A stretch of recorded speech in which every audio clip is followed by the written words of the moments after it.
Hello, you wonderful people, and welcome to another episode of Not to Comic Book. This being a show where I talk about TV shows that are adaptations of comic books. For today's episode, I'm going to talk about the series premiere of Go Go Loser Ranger. Great series premiere. A lot of really interesting things went down in this episode, so let's break it down. Well, first and foremost, my experience with the series, I've heard next to nothing. I heard the premise of this series a little while back.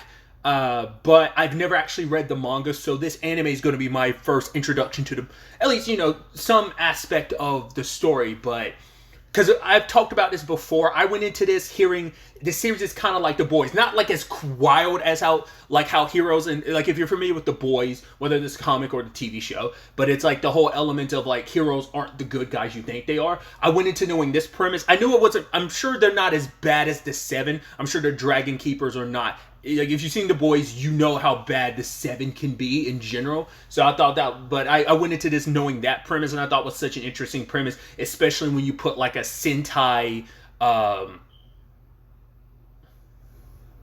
aesthetic and element to it. So obviously a lot of this is kind of giving you the premise and setup of so the battle between the monsters and the Dragon Keepers has been going on for 13 years. To the point it is a spectacle. It's like oh my god, everyone gather around on a Sunday. We're about to have this battle between them, and it turns out that the monsters have been losing for the past 13 years. This episode was their 998th battle, and eventually their 998th loss. But I thought that was some things that took me by surprise. I was not expecting the whole element of, basically all that's left, in Power Ranger standards is the lower end minions, like the putties. It's like using OG Power Rangers. It's like, Zed, Rita, and Goldar are gone. All that's left are the putties, and they've been trying to come up with ideas for the past 13 years. We can't do that again. Oh, what if we did this? It's no, we did that 7 years ago. It's struggling to come up with an idea for every week for 13 years. That's crazy, and that's commitment.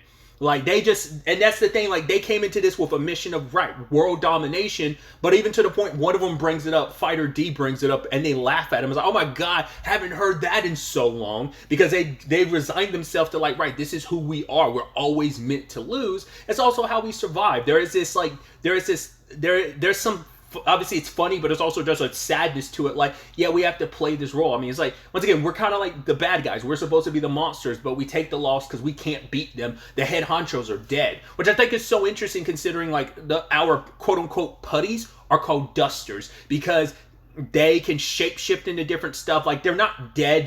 They're always meant to be able to rematerialize themselves and reconstruct themselves into whatever forms they want, which I think is kind of an interesting thing. Because the putties kind of acted this. Once again, I've not seen early Mighty Morphin Power Rangers in so long, but also I haven't seen any Power Rangers in many years. Once again, I think the last one I actively watched was Dino Thunder, to kind of put that in perspective for you. So, but yeah, one of them transforms into a giant tiger as they're, like I said, coming up with different ideas. They even come up with backstories of I'm basically formed from all the anger and anguish of the tigers on this planet. I was that's interesting. Once again, especially considering, aren't you guys supposed to be aliens? Because there's so much about this. Once again, it's just the first episode, so we haven't gotten into a lot of the world building. Well, we've got some world building, but we haven't found out how the Dragon Keepers became who they are. Obviously, it will probably be a while before we find out. Well, we'll eventually start finding out who they are in their personal lives. How bad are they? What stuff do they get up to? Once again, I doubt it's not going to be nearly as bad as the Seven is, or not even just the Seven. A lot of superheroes are in the Boys universe. Is not going to go that hard in the paint, but also what are some other things that these guys get up to when they're already faking this thing of let's be, we're heroes, we had this whole deal with the monsters, we'll let you live as long as you keep playing your roles, and it keeps them popular, it keeps it, that's the interesting thing too, you don't ever have to really challenge yourself, because you're dealing with the weaklings, you're putting on a performance of oh my god, we're getting beat up. It's part of me was were they holding back the entire time? Obviously they didn't use their ultimate weapon until it's kind of playing into the Sentai thing of right, let's do it, let's pull out the powerful weapons. Why don't you just do that from the beginning? Because it's not fun if you have to build up to it, right? So you have to put up the spectacle. You got to make the audience think oh my god, they might actually lose this time. No, gambate, don't give up, do your best, So, I know I'm reiterating myself, by saying Gambate, don't give up, do your best, but still.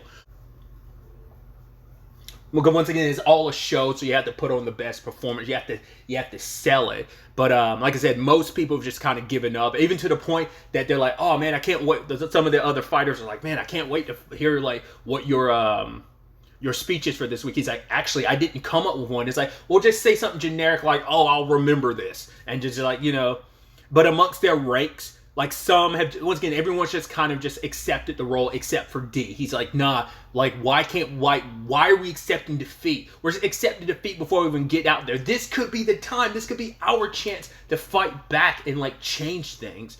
But like none of the others believe in that. Once again, they laughed at him when he was kind of talking about world domination. It's like, oh my God, that's such a pipe dream. Like that's what the bosses wanted. But once again, we're just doing whatever we can just to survive, you know? So if this is the role we have to play every week, fine. It's not that bad a way of a living, but it's just like, yeah, kind of getting a piss beat out of you for some lie every week for 13 years. Like that eventually wears you down.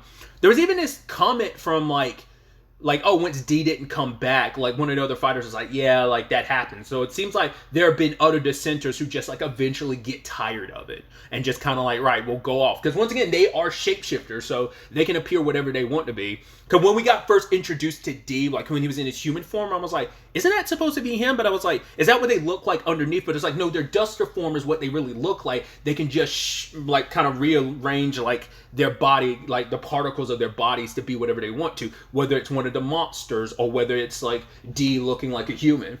So, but now I'm because of the end of the episode and the title, because I was thinking like, right, why is it called Go Loser Ranger and not like Rangers, considering there are multiple Dragon Keepers? But then I'm like, okay, so he's supposed to be the Loser Ranger because he's part of the Loser Dusters and stuff. So it seems the premise is going to be, once again, having not read it, just once again getting the boys comparison. I've heard someone say that, and that's all my knowledge of this series. So it seems like he's going to join the recruitment process of like, because he meets two other people who are kind of in that, like they're in the trainee phase trying to become Dragon Keepers. They are helping fight back, but they're like not full Dragon Keeper members.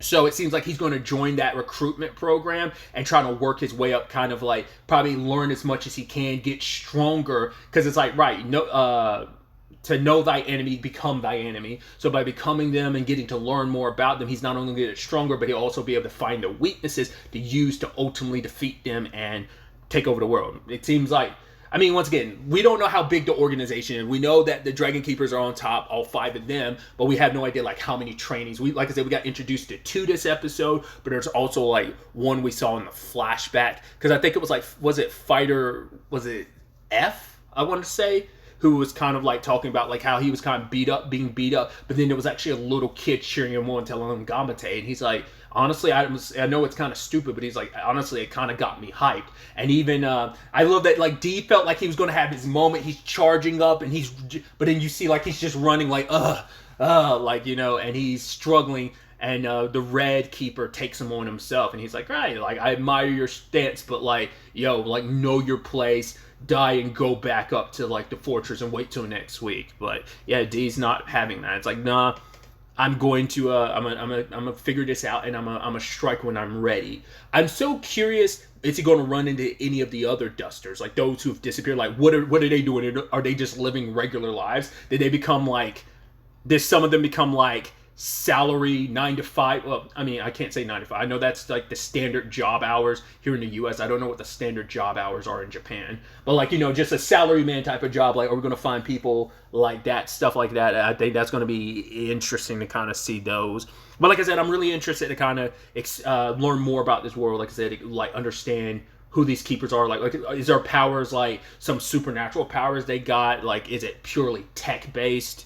Or is it based on some experiment? Like, what route are we going with their powers? Is it going to be science fiction? Because it seems like, but this might be kind of like Power Rangers. Power Rangers is a mix of like fantasy and science fiction. So I'm assuming this might be the same way as well. Like I said, I know nothing about this series. I've never read the manga, so I don't know. I didn't actually even know, like, I heard the premises. I thought this was like a regular comic book. I didn't realize it was specifically a manga until like last month. I was like, wait, I've heard of this. I didn't know. I thought it was just like I thought it was an American comic. I didn't know it was a manga. So I was like, oh, it's interesting.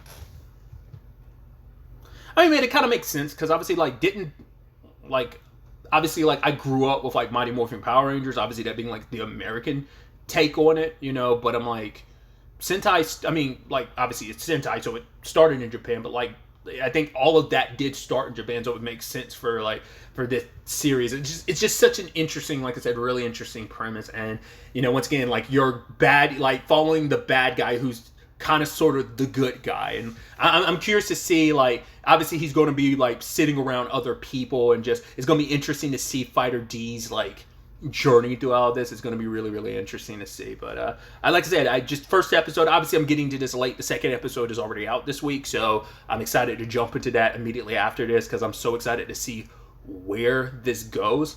It seems like he's already kind of got his introduction. Like I said, those other two fighters he met this episode, the one he was at the end of the episode with, I'm curious to see where that relationship and dynamic goes.